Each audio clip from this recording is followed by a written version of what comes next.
السلام علیکم ورحمۃ اللہ وبرکاتہ۔ امید ہے تمام دوست احباب خیریت سے ہوں گے۔ ایک بار پھر سے عہد اسٹوڈیو میں خوش آمدید۔ آج کی ہماری یہ پوڈ کاسٹ 17 ہے اور آج ہمارے معزز مہمان موجود ہیں حکیم زبیر عباسی صاحب۔ حکیم صاحب بہت شکریہ آپ کا، آپ نے ہمارے اسٹوڈیو میں ٹائم دیا۔ آپ کا شکریہ جی، آپ نے بلایا۔ اچھا مفتی صاحب، آپ سے آج جو ہماری بات کرنے کا جو سلسلہ ہے وہ شروع ہوگا موجودہ جو کرنٹ افیئر ہمارے ملک میں چل رہا ہے، مہنگائی، کمر توڑ مہنگائی ہمارے ملک میں چل رہی ہے، اس کے اوپر ہم بات کریں گے اور اس کے مسائل کی طرف ہم بات کریں گے۔ لوگ جو ہیں وہ مایوس ہو چکے ہیں، پوری قوم مایوسی کا شکار ہو چکی ہے۔ کوئی کہتا ہے کہ ہم احتجاج کریں گے، کوئی کہتا ہے جو افورڈیبل لوگ ہیں وہ کہتے ہیں ہم ملک چھوڑ کے چلے جائیں گے۔ تو کیا حالات اس قدر خراب ہونے پر لوگوں کا ملک چھوڑ کے جانا، مہنگائی کے خلاف باہر نکلنا، نہیں کچھ کر سکتے، مایوس ہونا، تو اس کو آپ کس نظر سے دیکھتے ہیں؟ دیکھیں، اس وقت جو صورتحال بنی ہوئی ہے پورے ملک کے اندر، یہ میرے اور آپ کے سامنے ہے جی کہ مایوسی کی فضا بھی ایک طرف قائم ہے اور دوسری طرف ہم دیکھتے ہیں کہ اسی غربت اور مہنگائی کی وجہ سے پورے ملک کے اندر نفسا نفسی کی کیفیت ہے۔ یعنی کیفیات دو تین قسم کی ہیں۔ بالکل۔ ایک کیفیت ایسی ہے کہ ایک بندہ مایوس ہو کر خودکشی کر رہا ہے، ایک کیفیت ایسی ہے کہ ایک بندہ یعنی اس مہنگائی سے تنگ آ کے ہاتھوں میں پستول لے کے ڈکیتی مار رہا ہے، ایک کیفیت ایسی ہے کہ بندہ مایوس ہو کے اللہ ہی سے دور ہو گیا کہ بس اب تو کچھ نہیں ہونا۔ اور بلیو کیجئے ان دو کنڈیشنز کے اندر کچھ لوگ میرے سامنے موجود ہیں۔ آج ایک واٹس ایپ میرے پاس آیا، ایک بندہ حالات سے مجبور اور مایوس، مجھے اس نے سلام کیا اور سلام کرنے کے بعد کہا کہ حکیم صاحب بہت پریشان کن حالت ہے اور 20-25 ہزار روپے میری سیلری ہے، اور اس سیلری کے اندر مجھے جہاں پر کام کے لیے جانا ہوتا ہے تو وہاں سے واپس اور جانا آنے جانے میں میرے 50 روپے ایک طرف خرچ ہوتے ہیں۔ تو کہنے لگا 20-25 ہزار روپے تنخواہ کے اندر میں 50 روپے جانے کے، 50 روپے آنے کے، یعنی 3,000 روپے مہینہ تو میرا یہ نکل گیا۔ اس کے بعد میں رینٹ کے گھر میں ہوں، 5-6-8 ہزار روپے وہ نکل گیا۔ بجلی کے اتنے بڑے بڑے بلز آ رہے ہیں، میں کیا کھاؤں، میں کیا کروں، میں کیا کماؤں، اپنے بچوں کو میں کیا دوں۔ یعنی بہت ہی زیادہ وہ اپسیٹ تھا۔ اس نے واللہ اللہ جانتا ہے مجھ سے کوئی مطالبہ نہیں کیا کہ میری کوئی مدد کریں، اس نے کہا کہ میرے لیے اللہ سے دعا کر دیں۔ یعنی اس وقت یہ کنڈیشن ہے۔ آج صبح ایک خاتون میرے پاس آئیں کلینک کے اندر، تو وہ بھی بڑی پریشان، یعنی مایوس کن باتیں کر رہی ہیں۔ تو اس وقت عجیب سی ایک کشمکش ہے۔ کہیں پر ہم دیکھتے ہیں کہ لوگ جو ہے وہ گورنمنٹ کے خلاف مظاہرے کے لیے نکلے ہوئے ہیں اور جناب زبردست قسم کے مظاہرے ہو رہے ہیں، اور ہم دیکھتے ہیں اچھی بات ہے، کرنا چاہیے۔ اگر ہم اس وقت کم سے کم مظاہرہ یعنی پرامن مظاہرہ اپنے ملک کی سلامتی کا خیال رکھتے ہوئے اپنا احتجاج نہیں ریکارڈ کرائیں گے تو یہ ظالم غاصب حکمران ہمیں تو سمجھیں گے تو کسی بھی کھیت کی مولی نہیں ہے، جو چاہے کر دو، پیٹرول 200 250 300 یعنی کہاں پر آ کے کھڑا ہو چکا ہے۔ تو ان سب صورتحال کے اندر جو مایوسی کی فضا ہے وہ نہیں ہونی چاہیے۔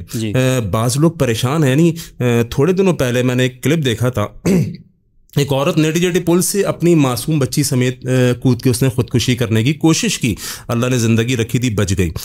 اچھا، کتنے لوگ ایسے ہیں کہ جو اس ٹائم خودکشی کر رہے ہیں مایوس ہو کے، پریشان ہو کے؟ کچھ لوگ ہیں جو پستول لے کے روڈوں پہ جا کے لوگوں کی لوٹ مار کر رہے ہیں۔ تو مطلب ان تمام فضا کے اندر ایک بحیثیت مسلمان میرا کیا کردار ہونا چاہیے، میں کہاں پر کھڑا ہوا ہوں، مجھے یہ سوچنا ہے۔ اللہ رب العالمین نے کسی بھی صورت مسلمان کو مایوس ہونے کا نہیں بولا۔ شریعت اسلام نے، دین نے، نبی علیہ الصلوۃ والسلام نے، پوری شریعت کا مطالعہ ہم کرتے ہیں تو ہمیں مایوسی کہیں نظر نہیں آتی۔ دیکھیں، مایوسی کو کفر سے جوڑا جاتا ہے۔ اس وقت مسئلہ لوگوں نے غربت کو بنایا ہوا ہے، نو ڈاؤٹ کہ غربت بہت بڑا مسئلہ ہے، اس میں کوئی شک نہیں ہے۔ یار وہ بندہ کیا کرے گا، آپ خود بتائیں کہ جس کے 4 بچے ہیں اور تنخواہ 25 سے 30 ہزار روپے ہے، اوسطاً کیا تنخواہ ہے؟ 25-30 ہزار، 50 ہزار۔ آپ مجھے 50 ہزار روپے والے بندے کا بھی بجٹ بنا کے دکھا دیں کہ وہ ایک کرائے کا گھر ہے اس کا، اور اس کے اندر اس کو بجلی کے بل بھی ادا کرنا ہے 10,000 روپے، 15,000 روپے، اور جناب راشن بھی مہینے کا لانا ہے۔ اس بات کی کیفیت کا اندازہ آپ لگا سکتے ہیں کہ جو رات میں اپنے گھر پہ جاتے ہوئے جیب کو کنگلا دیکھ کے، جیب کے اندر کچھ بھی نہیں دیکھ کے پریشان ہو کے جاتا ہے کہ صبح بچوں کا اسکول کا لنچ بھی ہے، رات میں دودھ لے کے جانا ہے صبح ناشتے کے لیے، اس باپ کی کیفیت کا کیا اندازہ ہوگا؟ یعنی وہ خودکشی نہ کرے اور پریشان نہ ہو تو پھر کیا ہو؟ یہ سارا مسئلہ ہمارے حاکم وقت، حکمران وقت، ان کی طرف جاتا ہے کہ وہ ہمیں ایسی زندگی دیں جس زندگی کے اندر خودکشی کا کوئی کانسیپٹ نہ ہو، جس زندگی کے اندر امن ہو، جس زندگی کے اندر سکون ہو۔ ایک باپ اپنے بچے کی کم از کم بنیادی ضروریات کو پورا کر سکے تو ایسا ماحول تو یقیناً ایک حاکم وقت ہی دے سکتا ہے۔ جی، تو شیخ آپ نے جیسے بار بار خودکشی کا ذکر کیا، اگر کوئی بندہ حالات سے مجبور ہو کر، ایک باپ ہے، اس کی جوان بیٹیاں ہیں، 2 بچے ہیں، اور وہ جیسا آپ نے کہا کہ وہ گھر جا رہا ہے تو وہ خالی جیب گھر جا رہا ہے، تو وہ باپ اتنا شرمندہ شرمندہ ہو اپنی اولاد کے سامنے نظریں نہ ملا پائے کہ میں ان کو صحیح کھلا نہیں پا رہا، ان کو پال نہیں پا رہا، تو وہ اگر اس کشمکش میں آگے خودکشی کر لیتا ہے، اس کے پاس ریزن ہے، سالڈ ریزن ہے، تو کیا اس کی بخشش کا کوئی انتظام ہوگا آخرت میں؟ دیکھیں اس کے لیے سب سے پہلی چیز تو یہ بالکل درست ہے کہ اس باپ کی کیفیت کا اندازہ شاید میں اور آپ نہیں لگا سکتے کہ جس کے بچے نے فرمائش کی تھی کہ ابا جان رات میں آتے ہوئے میرے لیے 200 روپے 300 روپے 500 روپے کا پیزا لیتے ہوئے آئیے گا، وہ باپ جب رات میں بوجھل قدموں سے گھر جا رہا ہے کہ اس کو معلوم ہے 500 روپے کا پیزا لانے کی دور کی بات 50 روپے صبح واپس آفس جانے کے لیے میرے پاس نہیں ہے، اس کی کیا کنڈیشنز ہوگی، اس کی کیا فیلنگز ہوگی، یہ میں اور آپ شاید اس لیے نہیں فیل کر سکتے محسوس کہ میری آپ کی جیب میں 500 کا نوٹ موجود ہے، لیکن وہ باپ یقیناً بڑا پریشان کن ہوگا جب گھر کی دہلیز پر پہنچتا ہے۔ یعنی ہم فوراً فتویٰ تو لگا دیتے ہیں کہ فلاں بندے نے خودکشی کر لی، خودکشی حرام ہے، اور بھائی کوئی شک نہیں ہے اس میں، کوئی دو رائے ہے اس کے اندر، خودکشی حرام ہے، لیکن اس کا پس منظر پہ کبھی غور کیا کہ کن حالات و دوراہے پہ وہ آ چکا ہوگا کہ اپنی ہی جان اپنے ہاتھوں سے لے لی؟ یعنی اس کو معلوم ہے کہ میں مر جاؤں گا، میرے پیچھے کیا، لیکن اس کے سامنے اتنا بلائنڈ ہو چکا ہے، وہ اتنا تنگ آ چکا ہے کہ اس کے پاس خودکشی کے سوا کوئی خطرناک ہو گیا، وہ فیوچر کی طرف جا ہی نہیں رہا، وہ کہہ رہا ہے بس آگے سب اندھیرا ہے، آگے سب کچھ۔ اچھا خودکشی بندہ کب کرتا ہے؟ خودکشی بندہ تب کرتا ہے جب آگے سب بلائنڈ ہوتا ہے، جب آگے سب اندھیرا نظر، کہیں کوئی روشنی کی امید کرن نہیں آتی۔ بہرحال اگر کوئی خودکشی کرتا ہے، دیکھیں اللہ رب العالمین کے معاملات ہیں، کس کو وہ معاف کرتا ہے کس کو نہیں کرتا، لیکن شریعت کے مطالعے سے بہرحال یہ حرام موت ہے، اور انسان جب مایوس ہوتا ہے تو یہ حرکت کرتا ہے، تو مایوسی تو ویسے ہی منع ہے، اسلام کے اندر کوئی مایوسی نہیں ہے، لا تقنطوا من رحمت اللہ، اللہ کی رحمت ہی رحمت ہے جناب، اللہ اتنا رحیم اتنا کریم۔ بڑا زبردست آپ نے نقطہ اٹھایا کہ مایوس ہوگا تو خودکشی کی طرف جائے گا، اسی لیے اسلام ان مایوسی کو منع کر دیا، بالکل اسلام نے مایوسی کو انسان نے ختم کر دیا۔ اچھا مفتی صاحب یہ مجھے بتائیں کہ یہ جو بندہ اگر اس طرح کی حرکتیں کر رہے ہیں، جو لوگ اپنی زندگی کو خود ختم کر رہے ہیں، حاکم وقت کا اس کا کیا امپیکٹ ہے؟ اللہ رب العزت کے آگے ان کی پکڑ ہے یا نہیں ہے؟ یار حضرت عمر رضی اللہ تعالیٰ عنہ فرماتے ہیں کہ میرے دور اقتدار کے اندر ایک کتا بھی اگر بھوک سے پیاسا مر گیا، بھوکا مر گیا یا پیاسا مر گیا، تو مجھے اللہ رب العالمین کو جواب دینا پڑے گا۔ تو یہ حکمران وقت کی ذمہ داری ہے کہ اس کی رعایا کے اندر، اس کی ریاست کے اندر اگر ایک بندہ بھوک سے تنگ آ کے خودکشی کرتا ہے تو کل قیامت کا دن ہوگا، اس بندے کا ہاتھ ہوگا، اس کی فیملی کا ہاتھ ہوگا، اس حاکم کا گریبان ہوگا۔ اس کی ذمہ داری ہے کہ اپنی عوام کو سستا آٹا دے، سستا پیٹرول دے، سستی بجلی دے۔ اچھا جب یہ اقتدار میں آنے کا وقت ہوتا ہے اس وقت ساری قسمیں، سارے وعدے، ساری باتیں، اور اقتدار میں آنے کے بعد، پارلیمنٹ میں بیٹھنے کے بعد، اسمبلی میں آنے کے بعد سب کچھ بھول جاتے ہیں۔ یہ حاکم وقت کی ذمہ داریوں میں سے ایک ذمہ داری ہے کہ وہ اپنی رعایا کو، اپنی عوام کو ریلیف دے۔ تو ہمارے حکمرانوں نے تو بڑی معذرت کے ساتھ ہم کو کوئی ریلیف نہیں دیا، جتنے بھی آئے وعدے، قسمیں، پیمانے، سب کچھ کیا، لیکن اقتدار کے نشے میں آنے کے بعد ہماری پیسوں سے سب کچھ ساری عیاشیاں کرتے ہیں، اور ہم عوام جو ہے وہ۔ اچھا شیخ، میری بھی کچھ پولیٹیکل لوگوں سے جو ہے نا وہ ملاقات ہوتی ہے، جو کہ اسمبلیوں کے اندر ہوتے ہیں، یہاں پہ سندھ اسمبلی کی میں بات کر رہا ہوں، تو ان کے سامنے جب ہم یہ بات رکھتے ہیں نا تو وہ بڑا تکبرانہ لہجے سے کہتے ہیں کہ بھائی تم تو مولوی لوگ ہو، تم تو دیندار لوگ ہو، تم نے نہیں پڑھا جیسے تمہارے اعمال ویسے تمہارے حکمران، تو ہم تو اللہ کا عذاب ہے تمہارے اوپر۔ تو وہ اس قسم کی باتیں کرتے ہیں، تو ان کو کیسے کاؤنٹر کیا جائے؟ دیکھیں اس میں تو کوئی شک نہیں ہے کہ جیسے اعمال ہوں گے ویسے حاکم ہم پہ مسلط ہوں گے۔ جس معاشرے کے اندر یعنی زنا اتنا عام ہو چکا ہو، شراب نوشی اتنی عام ہو چکی ہو، شرک و بدعات اور خرافات اتنے عام ہو چکی ہوں، تو جب معاملہ یہ کہ معاشی بحران کیوں آتا ہے؟ جب اجتماعی طور پہ اللہ رب العالمین کی نافرمانیاں ہوتی ہیں، یعنی نافرمانی تو کم تو نہیں ہے نا، یعنی دیکھیں کس حد تک نافرمانیاں عروج پر ہے۔ ابھی 14 اگست گزری ہے، ٹھیک ہے، ایک دن تھا، اچھا دن تھا، اور اس کو ہم کو منانا چاہیے تھا، سیلیبریشن اچھی چیز ہے، لیکن کیا ہر خوشی اللہ رب العالمین کو ناراض کر کے ہوگی؟ یعنی کوئی خوشی ایسی نہیں ہے کہ جو خوشی اللہ کو ناراض کر کے نہ ہو۔ میں ایک بات کہتا ہوں کہ خوشی دینے والے کو، خوشی دینے والے رب کو خوشی والے دن ناراض مت کرو۔ ہم نے کوئی موقع تو ایسا نہیں چھوڑا جس پہ اللہ کو ناراض ہم نے نہ کیا ہو۔ میں نے دیکھا یعنی ملی نغمے تو اس کے اندر میوزک، روڈوں کے اوپر جا کے دیکھیں شراب عام ہوئی بھی تھی اس دن۔ یعنی خوشی کا دن اللہ رب العالمین نے تم کو دکھایا اور تم نے تمام کی تمام نافرمانی کر کے اس رب کو ناراض کر دیا۔ جب اتنی کھلم کھلا بغاوت ہوگی اور اجتماعی بغاوت ہوگی تو ایسے ہی حاکم وہ صحیح کہتے ہیں ہم پر مسلط ہوں گے، یہ ہمارے اعمال کی بدعمالی کی سزا ہے۔ اچھا شیخ، ابھی آپ نے کہا کہ ہم نے ہر جگہ میوزک کو ڈالا ہوا ہے، تو میں ذرا ٹاپک تھوڑا چینج کرنے لگا ہوں کہ یہ سوال جو نا ایک پاکستان کے نامور یوٹیوبر ہیں جی، جو کہ اپنے اوپر فرض سمجھتے ہیں کہ شریعت کے اندر اور دنیا کے اندر جو معاملات ہوں گے میں ذمہ دار ہوں، میں اس کو صحیح طریقے سے بتاؤں گا، کوئی اور نہیں بتا سکتا۔ اچھا، میں وہ انجینئر محمد علی مرزا صاحب کی بات کر رہا ہوں۔ وہ کہتے ہیں کہ میوزک حرام اس صورت میں ہے جس میوزک کو سن کر تم بہک جاؤ، ورنہ تو میوزک ملی نغموں میں چل رہا ہوتا ہے، کوئی مسئلہ نہیں ہے، چل کرو. یہ ان کی اپنی کوئی لاجک ہوگی، جیسے بہت ساری ان کی اپنی لاجکس ہیں. اللہ رب العالمین نے فرمایا وَمِنَ النَّاسِ مَن يَشْتَرِي اللَّهُ الْحَدِيثَ لِيُضِلَّ عَن سَبِيلِ اللَّهِ بِغَيْرِ عِلْمٍ وَيَتَّخِذَهُ. تو اس میں تو کوئی دو رائے نہیں ہے کہ لاؤ الحدیث آلات موسیقی کو کہتے ہیں، اور بہرحال ہر قسم کا جو بھی میوزک ہے، میوزک حرام ہے. تو ان کے پاس کوئی ایسا انسٹرومنٹ ہوگا. ان سے یہ سوال ہوا تھا، یہ جو پاکستانی جو دوسرے میں وہ پاک سرزمین والے کی بات نہیں کر رہا، وہ جو ملی نغمے آتے ہیں جو کہ اپلوڈ ہوتے ہیں یوٹیوب پر، ان کے اندر میوزک ہوتا ہے، بڑا شدید قسم کا میوزک ہوتا ہے.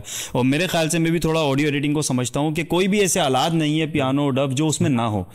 وہ ان کو بتایا جاتا ہے، وہ کہتے ہیں دیکھیں اس میوزک کو سننے کے بعد کیا تم بہکتے ہو، تمہارا ڈانس کرنے کو دل کرتا ہے. یہ لاجک وہ کہاں سے لائے؟ اب یہ لاجک کیسی ہے؟ یہ لاجک ان کے پاس ہوگی نا. اب اس چیز کی دلیل تو ان سے پوچھنی پڑے گی کہ یہ کون سا انسٹرومنٹ ہے جس کو سن کے انسان بہکتا ہے اور کس سے نہیں بہکتا، اور پھر بہکنے کی ڈیفینیشن کیا ہے. اصل میں انجینئر مرزا صاحب کی کئی ایسی باتیں اور لاجکس ہیں جو عقل میں نہیں آتی، جو سمجھ میں بھی نہیں آتی، جن کی قرآن و حدیث سے بھی کوئی ہم کو دلائل نہیں ملتے. تو بہرحال ان کی بات تو ہمیں کرنا بھی بیکار اور فضول محسوس ہوتا ہے کہ جس شخص کو کچھ نہ دین کا علم ہے نہ کوئی ایسی کوئی خاص بات اس کے اندر مجھے محسوس ہوتی ہے، جو صحابہ اکرام کے اوپر معاذ اللہ کیا کیا بکواسات کر جاتا ہے، تو اس بندے کی تو میں تو نہیں سمجھتا کسی بات کی کوئی امپورٹنس ہونی چاہیے، اللہ کی کوئی بات دلیل سے ثابت کرے. جب وہ بندہ اپنے آپ کو کہتا ہے کہ میں حدیثوں کا ماسٹر ہوں اور ایسی احادیث اٹھا کے لے کر آتا ہے جو نہ کبھی علماء نے دیکھی نہ سنی، تو میرے خیال سے وہ بانسری والی حدیث ان کی نظروں سے نہیں گزری ہوگی کہ اللہ کے نبی صلی اللہ علیہ وسلم نے گانوں میں انگلیاں ڈال لی. بالکل ایسی بہت ساری احادیث ہیں. اب یہ تو کون سے انسٹرومنٹس وہ ہیں جو انسان کو بہکا دیتے ہیں اور کون سے انسٹرومنٹس وہ ہیں جو انسان کو نہیں بہکاتے، اس کی کوئی اس نے میرا خیال ہے بنائی بھی ہوگی، اسی سے اس کے بارے میں پوچھا جائے. بڑا زبردست میسج آپ کا چلا گیا کہ بھائی ایسا کوئی کانسیپٹ نہیں ہے، میوزک ہوتا ہے، چاہے وہ میوزیکل جو بھی آلات ہوں. ایک ڈف کی تھوڑی بہت جو ہے نا وہ گنجائش ہے، لیکن وہ بھی ایک کمپرومائز حد تک. تو یہ جو اسٹیٹمنٹ ہے ان کا یہ بالکل جو ہے نا وہ شریعت محمدیہ میری نظر سے بہرحال گزرا نہیں ہے. اگر آپ کے پاس یہ ہو تو مجھے بھیجیے گا تاکہ میں بھی ذرا اس کو دیکھوں. جی میں یہ نہیں کہہ رہا کہ یہ جائز ہے، لیکن ڈف کا ان کی لاجک دیکھنی ہے مجھ کو کہ انہوں نے کیا لاجکس. نہیں میں آپ کو کلپ دے دوں گا اور میں کوشش کروں گا کہ اس ایڈیٹنگ کے اندر ان کا یہ کلپ بھی جوڑ دوں سوال. یہ بہت اچھا ہو جائے گا، یہ بہت اچھا ہو جائے گا. اچھا شیخ، واپس اپنی ٹاپک کی طرف آتے ہیں کہ ہم بات کر رہے تھے بجلی کے اوپر اور اضافی بلوں کے اوپر. تو حکومت تو صرف اتنا سا ایک تسلی ہمیں دیتی ہے کہ آپ اپنے جس طرح مہنگائی ہو رہی تو اخراجات کم کر لو.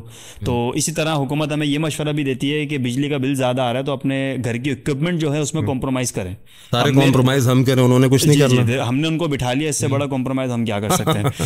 تو بہرحال اب میرے گھر میں جو ہے وہ 5 فیملی ممبرز ہیں، ٹھیک ہے، اور 3 کمرے ہیں اور تینوں میں ڈیوائڈ ہو کے سوتے ہیں. میرے 3 پنکھے چلتے ہیں، میں ایک بند کر کے ان کو کیسے ایڈجسٹ کروں گا؟ اس حوالے سے کیا آپ کہنا چاہیں گے؟ دیکھیں یہ تو ہمارے حاکم وقت اس وقت جو موجود ہیں، جو بھی حکمران آج تک ہم پہ مسلط ہوتے چلے آئے ہیں، معاملہ یہ کہ سارے ٹیکسز ہم سے لے کے ہم پہ یعنی شیئر ہوتے آتے ہیں نا. یہ تو سارے جتنا بھی بجٹ ہے وہ ہم کو سکھاتے ہیں، جو اس کی روک تھام ہے وہ ہم کو سکھاتے ہیں، مینیج کرنا سکھاتے ہیں. مقصد خود ان کے کتے بھی شاید وہ چیز کھاتے ہوں گے جو ہمارے کسی امیر کبیر کو بھی میسر نہیں ہوتی عوام میں سے. تو یہ تو بہرحال سخت ناانصافی ہے کہ غریب آدمی کیا مینیج کرے. مجھے آپ یہ بتائیے کہ جیسے آپ کہہ رہے ہیں 3 کمرے کا گھر ہے، اس میں 3 الگ الگ فیملیز ہیں، ایک میں ماں باپ سو گئے مثال کے طور پہ، 2 میں 2 بھائی رہ رہے ہیں، تو اب وہ کیا کرے؟ یعنی ایک سیور کو بھی بند کر دے، پنکھے کو بھی بند کر دے، کس طریقے سے اس بجلی کے یونٹس کے اوپر وہ کنٹرول کرے گا؟ اتنی ظلم و ستم کی انتہا ہے کہ ایک بندہ یعنی جو 25 30 50 ہزار روپے کمانے والا ہے، وہ 10 15 ہزار روپے کا بجلی کا بل یا پھر رہا ہے اور سوال کر رہا ہے یار میں بھروں کہاں سے، میں کیا کروں؟ نہیں بھرتا تو بجلی کاٹ دی جاتی. تو یعنی بس عجیب و غریب اس ملک کا نظام اور سسٹم چل رہا ہے. ان کو چاہیے کہ اپنی عیاشیوں کو بند کریں، جن گاڑیوں کے اندر یہ گھوم رہے ہیں ان گاڑیوں کے پیٹرول اور فیولز کو بند کریں. ایک بندہ جا رہا ہے، اس کے پیچھے 20 گاڑیاں جا رہی ہیں، یعنی اتنا VVIP پروٹوکول. یہ پاکستان میں یقین کیجیے، باہر ممالک میں پھر جو ہے میں نے کئی حکمرانوں کو دیکھا وہ سائیکلوں پہ جا رہے ہیں، کئی ججز ایسے دیکھے سائیکلوں پہ جا رہے ہیں. تو بات یہ کہ سارا VIP پروٹوکول VIP کلچر اسی ملک کے نصیب میں آیا ہے اور ہمارے ہی پیسوں سے عیاشی کر رہے ہیں اور ہم کو ہی سبق پڑھا رہے ہیں کہ پنکھے بند کر. اچھا شیخ صاحب، ایک چیز اور میں یہاں انکلوڈ کرنا چاہوں گا، یہ جو ٹیکسز والا معاملہ ہے، تو ایک ہمارے ملک پاکستان کی صورتحال سے ہٹ کر اگر ہم اوور آل بات کریں، یہ جو ٹیکسز ہوتے ہیں یہ بیسیکلی زکوٰۃ کے کانسیپٹ میں آتے ہیں. دیکھیں یہ تو زکوٰۃ کے کانسیپٹ میں میرے علم کے مطابق نہیں آتے. بہرحال یہ ایک الگ ایک ٹاپک ہے، کیونکہ ایک بندہ میں ہوں، میری اگر انکم ایسی ہے کہ میں اپنی فیملی کو مینیج کر پا رہا ہوں، میں بچوں کے اسکول کی فیس بھی دے پا رہا ہوں، مکان کا کرایہ بھی دے پا رہا ہوں. زبردستی تو زکوٰۃ نہیں لی جاتی نا. ہاں نہیں، مطلب میرے اوپر زکوٰۃ فرض ہے. میں یہاں سے ایک نقطہ نکالنا چاہ رہا ہوں، میرے اوپر زکوٰۃ فرض ہے اور مجھے دینی ہے سال پورا ہونے پر. لیکن میرے پاس جو ہے مہنگائی میرے ملک میں بڑھ گئی ہے، ٹیکسز اتنے آ گئے ہیں، میں ایک طرف ٹیکسز کا بوجھ بھی اٹھا رہا ہوں، کیا دوسری طرف زکوٰۃ میں مجھے چھوٹ ہوگی؟ نہیں، زکوٰۃ آپ کو کمپلسری دینی پڑے گی. یہ جو ٹیکسز ہے یہ تو گنڈا ٹیکس ہے نا. یہ مثال کے طور پر میرے یہاں اسٹوڈیو کے اندر جو ہے میرا یہ تو کاروباری سلسلہ جو بھی ہے، بہرحال میرے پہ اگر زکوٰۃ فرض ہے 50,000 روپے کی، ٹھیک ہے، اور میرے پاس بجلی کے بل میں 50,000 روپے اضافی آ گیا، نہیں اب میرے پاس وہی 50,000 روپے ہیں جو زکوٰۃ کے تھے، اب میں کسی سے ادھار لے کے دینا بہتر ہے؟ زکوٰۃ جو آپ کے اوپر فرض ہوئی ہے وہ ایک الگ چیپٹر ہے. یہ ٹیکسز جو ہیں، یہ ٹیکسز کا جو نظام ہے، اس سے آپ کی وہ زکوٰۃ معاف نہیں ہونی. زکوٰۃ کے پیسے میرے پاس پڑے ہوئے ہیں، اب مجھے بل ادا کرنا ہے، ادھار مجھے کوئی دے نہیں رہا. آپ یہ چاہ رہے ہیں کہ ان پیسوں سے بل آپ ادا کر دیں؟ ہاں، کیا یہ چھوٹ ہوگی یا بل ادا کر دوں؟ زکوٰۃ وہیں کھڑی ہے. زکوٰۃ تو آپ کی اپنی جگہ کھڑی ہے نا، بل یہ تو آپ کی ایک آسائش اس کے اندر شامل ہے. مطلب یہ ہے کہ زکوٰۃ کے پیسوں سے ہم بل ادا نہیں کر سکتے. کیسے کریں گے؟ ٹھیک ہے، یہ نکل گیا. اچھا شیخ، ایک اور میرا سوال آپ سے یہ ہے کہ ابھی جس طرح سے قوم، ہم نے مایوسی کے اوپر بات کی کہ قوم بڑی مایوس ہے، تو اس مایوسی کے عالم میں علماء کرام کی کیا ذمہ داری بنتی ہے؟ آپ کی جو کیٹیگری ہے، جن لوگوں میں آپ اٹھتے بیٹھتے ہیں، ممبر رسول کے آپ اس وقت جو ہے نا وہ ریپریزنٹیٹیو ہیں، تو آپ لوگوں کی اور دیگر علماء کا کیا وقت تقاضا کرتا ہے کہ عوام کی تربیت کس سینیریو کے اندر عوام کی تربیت کریں اس پولیٹیکل ایشوز کے اوپر؟ دیکھیں، اس وقت ساری ذمہ داری در حقیقت علماء اکرام کی ہے. یہ مایوسی کی جو فضا چلی ہوئی ہے، اس فضا سے جان چھڑانا ہی یہ علماء اکرام کی ذمہ داری ہے. میرے ایک دوست ہیں، دبئی کے اندر ہیں، ان سے کچھ عرصے پہلے میری ڈسکشن ہو رہی تھی. بہت پریشان تھے کام اور کاروبار کے حالات کے اوپر. میں نے ان کو اللہ کے نبی صلی اللہ علیہ وسلم کی ایک حدیث سنائی. میں نے کہا کہ دیکھیں، یہ جو اس ٹائم پریشانی ہے، مشکلات ہیں، یہ اللہ رب العالمین کی طرف سے دی ہوئی ہے، اور اللہ سے تعلق کی بنا پر ہی یہ پریشانیاں انشاءاللہ دور ہو جائیں گی. دیکھیں، بات یہ ہوتی ہے کہ میرے گناہ اتنے زیادہ ہوتے ہیں کہ رب کی رحمتیں نہیں اترتی. یہ اللہ کی رحمت ہے، ٹھیک ہے، یہ میرے گناہ ہیں. اب جب میں استغفار کرتا ہوں نا، تو یہ میرے گناہ جھڑ جاتے ہیں اور اللہ کی رحمت اتر جاتی ہے. اللہ کے نبی صلی اللہ علیہ وسلم نے فرمایا کہ من لزم الاستغفار جعل اللہ له من كل ضيق مخرجا ومن كل من فرجا ورزقه من حيث لا يحتسب. جو شخص استغفار کی کثرت کرے گا، یہ میں نے ان کو بتایا. میں نے کہا اگر یہ پریشانی کے دن آئے ہوئے ہیں نا، تو ان پریشانی کے دنوں میں ایک تو اللہ کے قریب ہو جاؤ. دیکھیں، آزمائش اور پریشانی یہ چیز انسان کی زندگی میں رہتی ہے. اب کیسے معلوم چلے گا کہ کس پر عذاب ہے اور کس پر آزمائش ہے؟ مثال کے طور پہ ایک شخص وہ ہے جو بالکل غربت کی چکی میں پسا ہوا ہے، اور دوسرا بھی پسا ہوا ہے. اب اس بندے کا کہ یہ آزمائش میں ہے یا عذاب میں ہے، ایک بڑی سمپل سی میں ایک آپ کو پہچان بتا دیتا ہوں. جو بندہ مشکل آنے کے بعد اللہ رب العالمین کے قریب ہو گیا، وہ یقیناً اللہ کی طرف سے آزمائش میں ہے، اور اس آزمائش پر بھی اس کو اجر و ثواب ملے گا. دوسرا بندہ، اس پر مشکل آئی، اس پر غم آیا، اس پر تکالیف آئی، وہ شراب کے نشے کے سہارا لے کے اپنے غم کا مداوع کرتا ہے. تو مجھے ایسا محسوس ہوتا ہے شاید اس کے اوپر اللہ کا عذاب ہے. جو مشکل پریشانی اللہ کے قریب کر دے، انسان کا تعلق باللہ مضبوط ہو جائے، انشاءاللہ وہ آزمائش، اور اس آزمائش پر اللہ رب العالمین اس کو اجر عطا فرمائیں گے. تو یہ جو حالات اس وقت چل رہے ہیں، ان حالات سے علماء اکرام کا بہت بڑا کردار ہے کہ وہ لوگوں میں سے مایوسی کو دور کرے. تو میں نے اس کو یہ بتایا، میں نے کہا یار تمہارے اور میرے گناہ اس وقت اتنے ہیں کہ شاید رب کی رحمت بیچ میں حائل ہوئی بھی ہے. ہم استغفار کریں گے، اللہ کی رحمت اترے گی ہمارے گناہ ہٹنے کے بعد. اس نے استغفار کیا، استغفار کی تسبیح کی، کیونکہ اللہ کے نبی نے فرمایا جو جتنا استغفار کرے گا، زیادہ سے زیادہ استغفار، تو اس کی ہر تنگی، ہر پریشانی اللہ دور فرمائیں گے، اللہ غموں سے نجات دیں گے. وَرَزَقَهُ مِنْ حَيْثُ لَا يَحْتَسِبْ، ایسی جگہ سے رزق دیں گے جہاں سے بندے کا گمان بھی نہیں. کہنے لگا میں گھر پہ بیٹھا ہوا تھا، تو میری ایک بڑی اماؤنٹ پھنسی ہوئی تھی. تو کہہ رہا میں نے اٹھتے بیٹھتے چلتے پھرتے استغفار کی کثرت کرنا شروع کی، تعلق باللہ بنایا، نماز، قرآن، اذکار. کہہ رہا واللہ میری وہ رقم ملی جو بالکل ڈوبی ہوئی تھی، اچھی ریکوری ہو گئی. تو معلوم یہ چلا کہ ان پریشانی کے دنوں کے اندر علماء اکرام کی بہت بڑی ذمہ داری ہے کہ لوگوں میں سے مایوسی کو ختم کریں اور لوگوں کا تعلق اللہ سے جوڑنے کی کوشش کریں. اس طریقے سے انشاءاللہ تعلق باللہ بھی مضبوط ہوگا، لوگ گناہوں کو چھوڑیں گے، استغفار کریں گے، تو انشاءاللہ اللہ کی رحمت ضرور زمین پہ اترے گی. اچھا شیخ، اس کے اندر ایک چیز میرے ذہن میں یہ آتی ہے کہ جب اللہ کے نبی صلی اللہ علیہ وسلم کے دور میں ہم چلے جائیں تو کوئی مصیبت آتی تھی، قحط آتا تھا، تو بارش کے لیے اللہ کے نبی صلی اللہ علیہ وسلم سے دعائیں کرواتے تھے. اللہ کے نبی صلی اللہ علیہ وسلم جو دنیا سے رخصت ہو گئے تو پھر ان کے چچا حضرت عباس کو بلا کے دعائیں کرواتے تھے. مطلب پریشانی کی صورت میں دعاؤں کا کانسیپٹ عروج پہ تھا. تو آج اس نفسا نفسی کے عالم کے اندر، مساجد کے اندر اجتماعی دعاؤں کا اہتمام ہونا چاہیے کہ نہیں؟ جی بالکل ہونا چاہیے، اور اب نیک لوگوں سے دعاؤں کی درخواست بھی کرنی چاہیے. مجھے یاد ہے ایک بہت بڑے عالم دین تھے عبدالرحمن ارشد صاحب، ان کو کینسر ہوا، کینسر کی وجہ سے ان کی ڈیتھ ہوئی. تو وہ ہماری مسجد میں آیا کرتے تھے. میں اس ٹائم یعنی بالکل جوان تھا، چھوٹی عمر تھی میری. تو ہماری مسجد کے ایک بزرگ تھے عبدالسلام جملانی صاحب. تو انہوں نے ایک دن مجھے کہا کہ بیٹا یہ جب عبدالرحمن مسجد میں آیا کرے نا تو اس سے اپنے لیے دعا کرایا کرو. اس سے اپنے لیے دعا کرایا کرو. تو نیک لوگوں سے بہرحال دعائیں کرانی چاہیے اور خود بھی دعا کرنی چاہیے, اور جتنا آپ اللہ کے قریب ہوں گے تو انشاءاللہ سارے معاملات اللہ بہتری کرے گا. سارے حالات تو اللہ کے اختیار میں ہے نا. جی بہت اچھا آپ نے میسج دیا کہ نیک لوگوں سے جو ہے دعائیں کروانی چاہیے.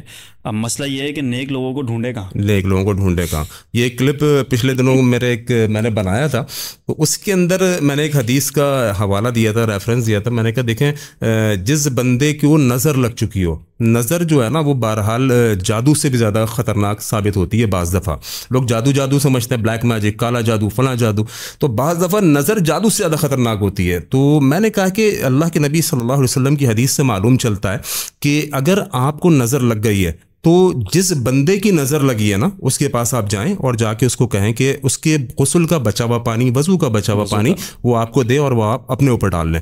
تو پھر میں نے خود ہی کہا, میں نے کہا یار اب یہ بتاؤ کہ جاؤ گے کیسے اس کے پاس, ہیں تمہیں کیسے معلوم چلے گا پہلی بات کہ اس کی نظر لگی ہے, اور اگر تم نے اندازہ کر بھی لیا کہ اس کی نظر لگی ہے تو وہ تو آپ کو پکڑ کے مارے گا جب آپ اس کو کہیں گے یار تیری نظر لگی ہے, اب تو غسل کا بچا ہوا پانی مجھ کو دے دو.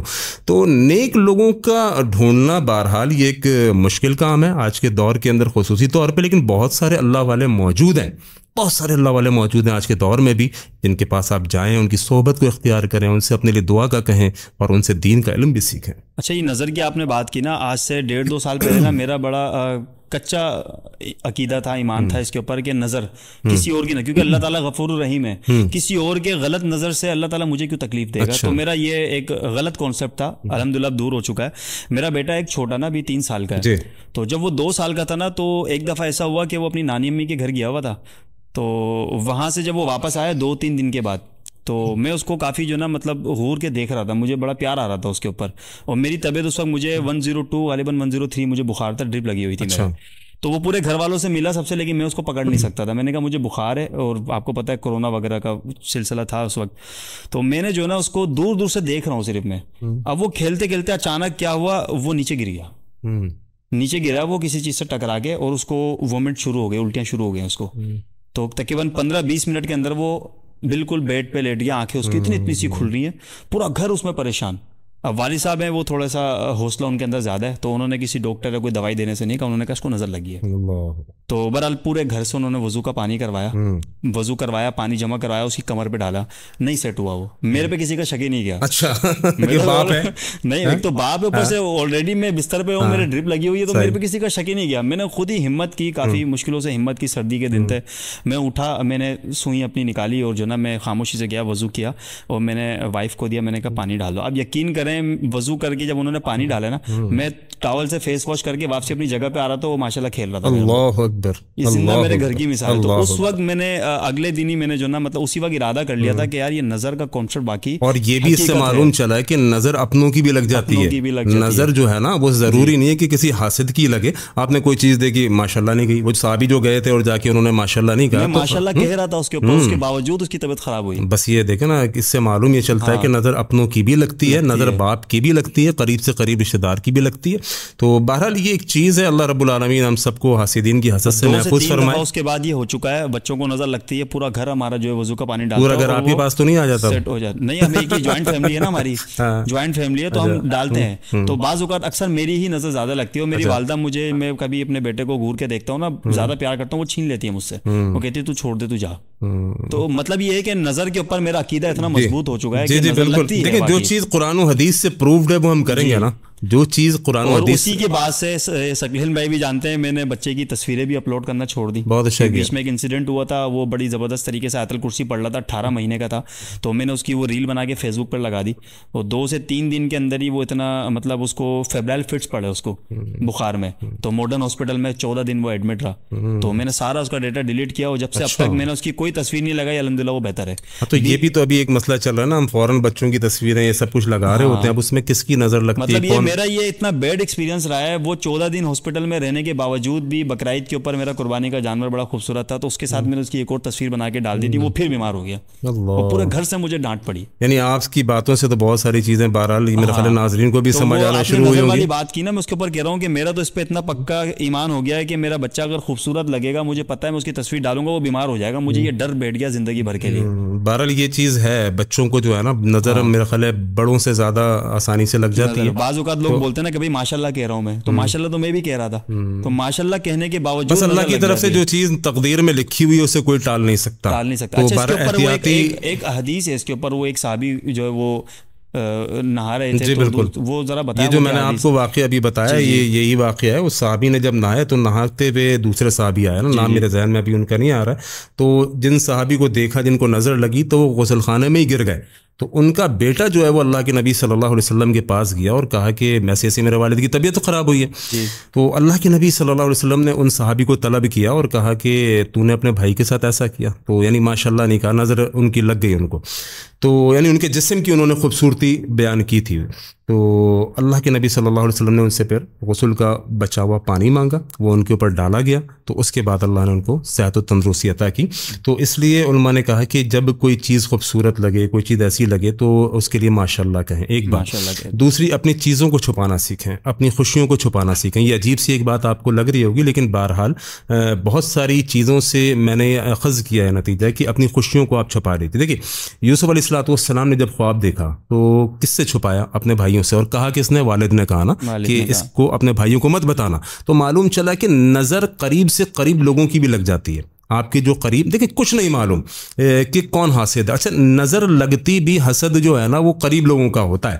آپ کے پاس لینڈ کروزر ہے، مجھے کیا مطلب، میرا تو کوئی تعلق نہیں آپ سے، آپ کہاں بیٹھے ہیں، میں کہاں بیٹھا ہوں، لیکن آپ کے جو قریبی لوگ ہیں نا، او ہو اس کے پاس لینڈ کروزر کہاں سے آ گئی، ان کے پیٹ میں سب سے پہلے مروڑ اٹھنا شروع ہوگی. تو بہرحال لیکن بعض چیزیں ایسی ہیں جن کو نہیں چھپایا جا سکتا. آپ اگر لینڈ کروزر لے رہے ہیں تو اپنے آرام کے لیے لے رہے ہیں نا یار، اس کو بس اللہ کے قریب رہیں، صبح شام کے اذکار کریں اور 5 وقت کی نمازوں کا اہتمام کریں. فجر کی نماز با جماعت پڑھیں کہ جس نے فجر کی نماز جماعت سے پڑھ لی وہ اللہ کی حفاظت میں آ گیا. اللہ کے نبی صلی اللہ علیہ وسلم نے جو ذکر اذکار سکھائیں صبح شام کے وہ پڑھیں. باقی تو جو نصیب کے اندر اللہ رب العالمین نے لکھا ہے وہ ہو کے رہتا ہے. اچھا شیخ، آخری سوال میرا آپ سے ہے جو کہ دوبارہ واپس اپنے ٹاپک کی طرف آتے ہیں. مایوسی کے اوپر تو آپ نے بڑا کلیئرلی جو ہے ایک میسج دے دیا ہے، لیکن اسی کیٹیگری کے اندر کچھ لوگ ایسے ہیں جو اپنا وطن چھوڑ کے جا رہے ہیں، تو ان کے بارے میں آپ کی کیا رائے ہے کہ ان کو جانا چاہیے، اپورچونیٹیز کو اویل کرنا چاہیے یا نہیں؟ دیکھیں اس کے بارے میں بہرحال شریعت نے ناپسندیدگی کا اظہار کیا اور اس کو پسند نہیں کیا گیا بلکہ ممانعت ہی ہے. تو لیکن اس وقت جو شخص ایک ایسے دورائے کے اوپر آ کر کھڑا ہو چکا ہوتا ہے، چونکہ بعض کنڈیشنز میں یہ سمجھتا ہوں کہ میرے فتوے سے نہیں، انسان کے اپنے معاملات اس کو بتاتے ہیں کہ اس کو کیا کرنا چاہیے. تو اس وقت کئی لوگ جا رہے ہیں، ملک سے باہر جا رہے ہیں اور اپنا روزگار کو وہاں ڈھونڈ رہے ہیں. تو بہرحال اس کے بارے میں اپنی ایک تھنکنگ، ایک تھاٹس، اپنی سوچ ہے. ایک شخص یہاں سے بیزار آ چکا ہے، ڈھونڈ رہا ہے، کچھ نہیں مل رہا. اس میں البتہ ایک صورت یہ ہے کہ ایک شخص تھوڑے پہ مطمئن نہیں ہو رہا، کہ اس کو 50-60 ہزار لاکھ روپے اس کو حقیر جان رہا ہے کہ ارے یار میں باہر جاؤں گا، امریکہ جاؤں گا، پردیس جاؤں گا، کفار کے ممالک میں جاؤں گا، وہاں اس سے زیادہ میں کما سکتا ہوں. تو میرا خیال ہے بچنا چاہیے اپنے ملک میں رہتے ہوئے. جو مزہ بہرحال اس غربت اور مہنگائی کے باوجود بھی اس غربت کو بھگتنے کا ہے نا اپنے ملک کے اندر، وہ شاید آپ کو باہر نہ ملے. لیکن شیخ یہ جو ملک چھوڑ کے جا رہے ہیں ان کا ایک سائیڈ افیکٹ یہ بھی تو ہے نا کہ گھر میں بیوی بچے ہیں ان کو چھوڑ کے بھی جا رہے ہیں. وہ شریعت میں کتنی لمٹس ہیں کہ کتنے دن تک وہ دور رہ سکتے ہیں؟ یہ بالکل بیوی بچوں کو چھوڑ کے جا رہے ہیں اور ایسی بہت ساری مثالیں موجود ہیں کہ جو لوگ اس ملک کو چھوڑ کے باہر ملک اپنے بیوی بچوں کو سیٹل کرنے کے لیے گئے تھے، ٹھیک ہے، ان کی بیویاں یہاں پر بیٹھ کے معاذ اللہ کیا کیا کام ہو رہے ہیں، سب کچھ دنیا کے سامنے ہے اور سب کچھ لوگوں کو معلوم ہے. چونکہ دیکھیں یہ اللہ رب العالمین نے ایک انسان کے اندر رکھا ہے شہوت کا ہونا. 2 چیزیں ایسی ہیں جو ہر کسی کے اندر موجود ہوتی ہیں، غصہ اور ایک شہوت، ٹھیک ہے، غصہ اور سیکس. یہ قدرتی عمل ہے. اب یہ جائز طریقے سے پورا نہیں ہوگا تو انسان جائز طریقے سے ناجائز طریقے سے کرے گا. جیسے ہم کہتے ہیں کہ جی غصہ اپنوں پہ نہ کیجیے، یہ غصہ کافروں کے لیے سنبھال کے رکھیے. اسی طرح جو شہوت ہے وہ پھر انسان اپنی بیوی کے لیے رکھے، جائز عمل کے لیے رکھے، نہ کہ اس کو غلط جگہ پر استعمال کرے. جب یہ قربتیں دور ہوتی ہیں، یعنی فاصلے بڑھتے ہیں اور ایک لمٹ تجاوز کر جاتی ہے، تو اس لمٹ کے تجاوز کرنے کے بعد بہت سارے ایسے معاملات جنم لیتے ہیں، مرد وہاں پر، عورت یہاں پر. تو بہرحال اس چیز سے بچنا چاہیے حتی الامکان. اور کوئی ایسی مجبوری بنتی ہے تو پھر بہت سارے لوگوں نے اپنی بیوی بچوں کو اپنے ساتھ رکھا ہوا ہے، تو آپ بھی رکھیں. اچھا شیخ، ہم اپنا جو ہے نا یہ ٹاپک کو ختم کرتے ہیں. بس یہ آخری مجھے ایک چھوٹا سا سوال میرے ذہن میں آ گیا، اس کا آپ مجھے جواب دے دیجئے کہ اللہ تعالیٰ کہتے ہیں کہ میں نے رزق کی ذمہ داری لی ہے، رزق اللہ تعالیٰ کے ہاتھ میں ہے. انسان بھاگ دوڑ کیوں کر رہا ہے؟ دیکھیں یہ سامنے ایک گلاس رکھا ہوا ہے جوس کا، تو میں قیامت کی صبح تک بھی بولتا رہوں کہ جوس میرے منہ میں آ جا، جوس میرے منہ میں آ جا، پورا اعتقاد پورے یقین کے ساتھ کہ اللہ رب العالمین کھلانے والا ہے، پلانے والا ہے، تو ممکن نہیں ہے جب تک کہ میں اس کو اٹھ کے آپ کے ساتھ اپنے ہاتھوں سے پی نہ لوں۔ تو بات یہی ہے کہ اللہ رب العالمین نے ساری چیزیں لکھی ہوئی ہیں، تقدیر کے فیصلے ہوئے ہوئے ہیں، آپ کا رزق لکھا ہوا ہے، لیکن اللہ رب العالمین نے اس کے ساتھ شعور دیا ہے، عقل دی ہے، جس کو استعمال کرنا ہے، ہاتھ پاؤں دیے ہیں جس کو استعمال کرنا ہے، اور معاملات کو اپنے سیدھے رکھنا ہے، کیونکہ ہر چیز پریکٹیکل اللہ کے نبی صلی اللہ علیہ وسلم سے ملے گا۔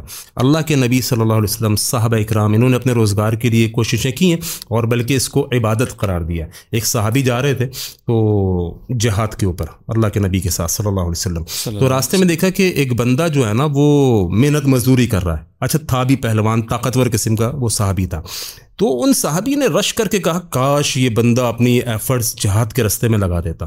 ٹھیک ہے، تنقید نہیں، خواہش کا اظہار کیا، خواہش کا اظہار کیا کہ اس کی طاقت دیکھ کے نا، ایک جوان بندہ، طاقتور بندہ، تو اس کی خواہش یہ ہوئی کہ یہاں محنت مزدوری کر رہا ہے، ہم جہاد پہ جا رہے ہیں، یہ اپنی اس طاقت کا استعمال میدان جہاد میں کر لیتا۔